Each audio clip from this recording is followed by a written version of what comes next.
ముఖ్యంగా నేను సర్పంచ్లను కోరేది ఒక్కటే, పెద్దలు ఏం చెప్పిండ్రు, ఎదిగితే ఒదగాలి. గెలుపు అనేది మన బాధ్యతను పెంచుతుంది. గెలువగానే కొంతమంది అంగిలాగు మార్చేస్తారు, కొత్త బట్టలు కొట్టిస్తారు, బూట్లు కొంటారు, అద్దాలు కొంటారు, పైకి చూస్తారు, కొత్త మోటార్ సైకిల్ కొంటారు. ఇవన్నీ ఏం చేయొద్దు. మనం ఏం చేసినా కూడా రోజు పొద్దుగాలు లేసి మెలక్కొస్తారు ఏదో పని ఉన్నట్టు. మన పని గ్రామ పంచాయతీ. ఏదన్నా కొద్దిగా పని ఉంటే మండల ఆఫీస్ లో వారంకో 3 రోజులకో పోవాలి, కానీ రోజు పొద్దుగాలు లేచి కడకు బట్టలు వేసుకొని మోటార్ సైకిల్ కిక్ కొట్టుకొని మెదక్లో పడద్దు. మనం ఊళ్ళోనే పని చేసుకోవాలి. ఎదిగితే ఒదగాలంటారు.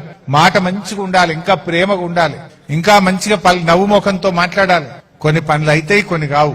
ప్రేమతో మాట్లాడుతూ ప్రజలకు అందుబాటులో ఉంటూ మంచి సేవ చేసి మంచి పేరు తెచ్చుకోవాలి. పదవులు కొంతమందికే వస్తాయి. ఒక్కొక్కరు తక్కువ కొట్లాడినరా మీరు? 5 నలుగురు పోరాటం చేయంగా మీరు గెలిచిందంటే మీ మీద ఎంతో నమ్మకంతో ప్రజలు గెలిపించారు. ఆ నమ్మకాన్ని, ఆ బాధ్యతను మీరు కాపాడుకోండి.